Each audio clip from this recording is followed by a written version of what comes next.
اور ان کی گاڑی بھی کسی رش میں نہیں الجھتی, گھر وقت پہ پہنچ جاتے ہیں, مال تھوڑا تو حساب بھی تھوڑا.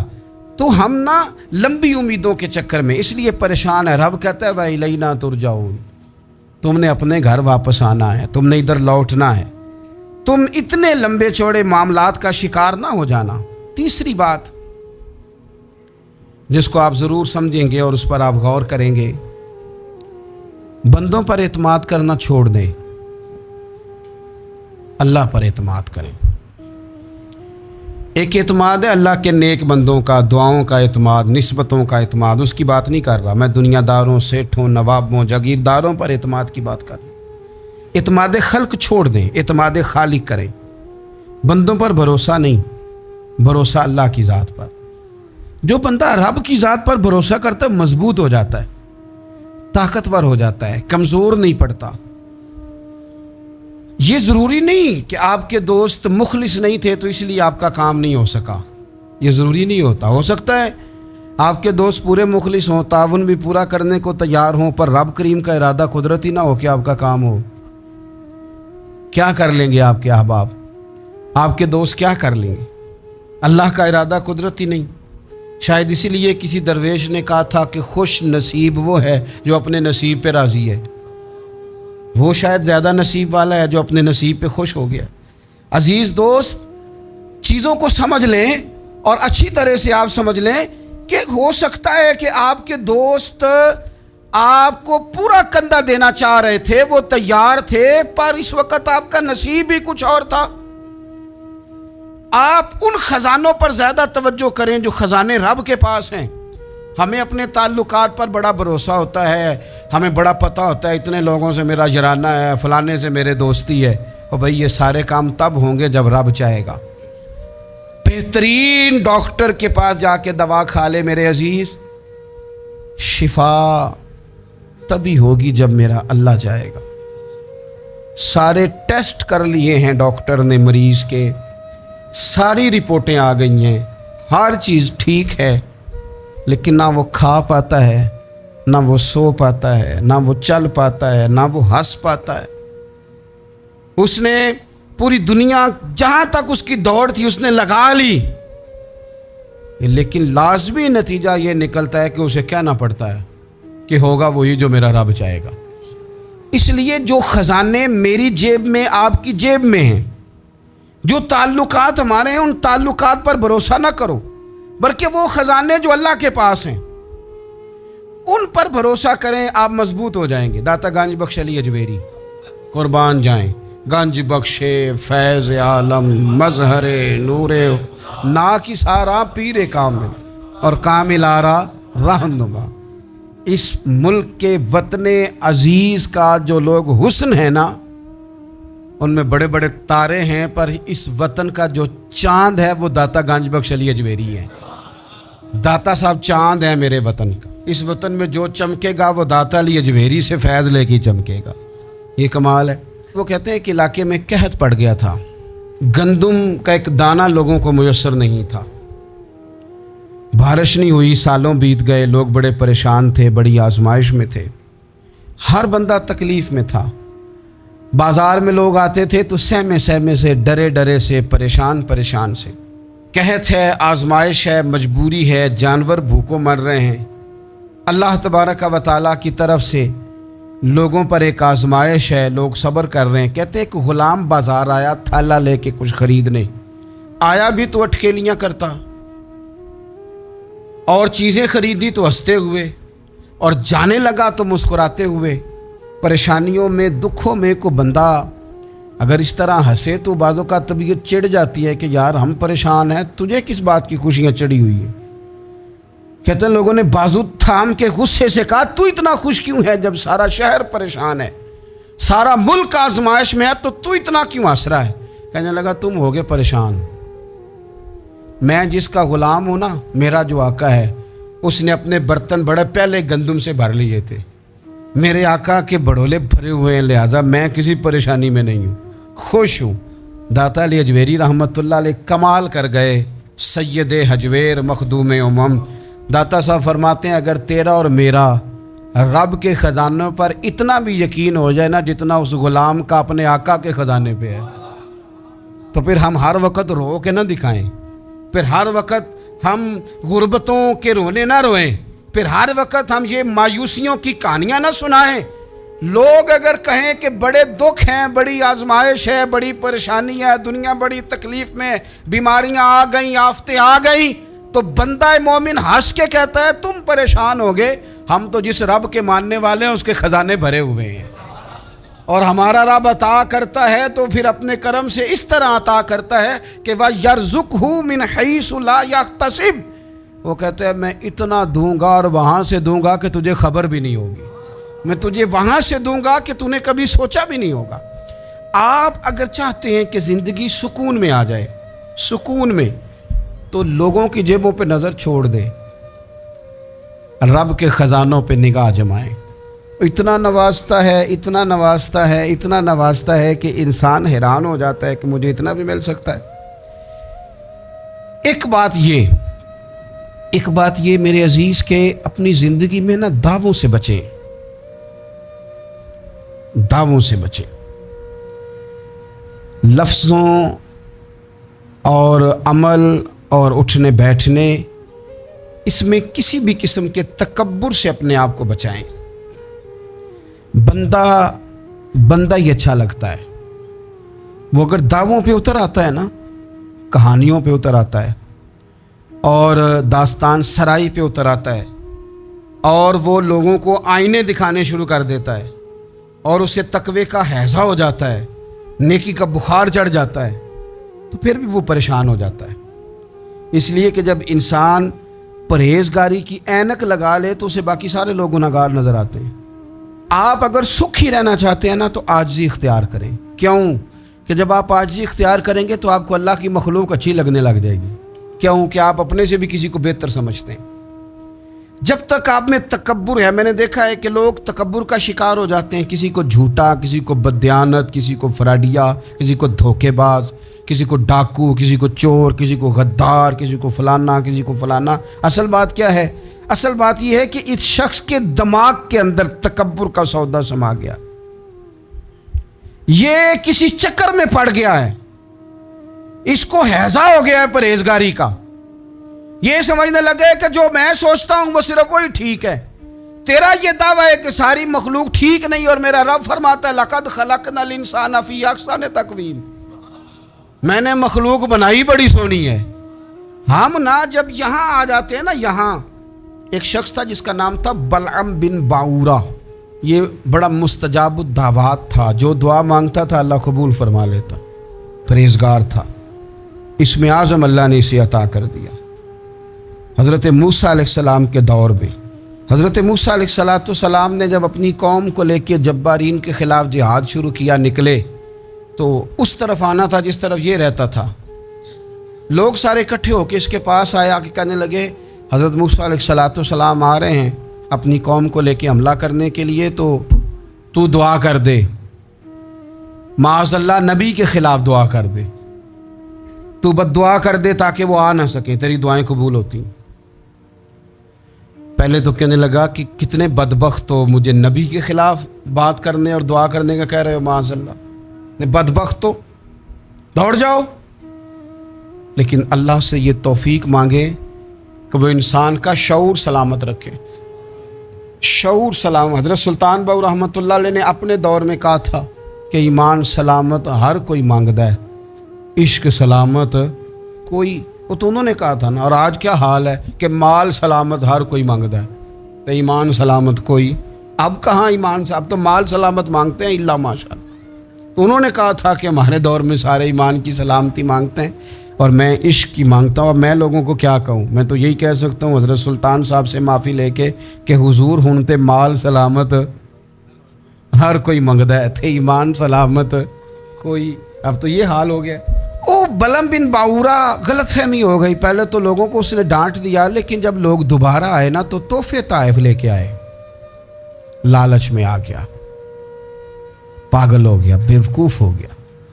ہرس ہوس یہ کہیں کا نہیں چھوڑتا انسان کو۔ لوگ نیک لوگوں سے بھی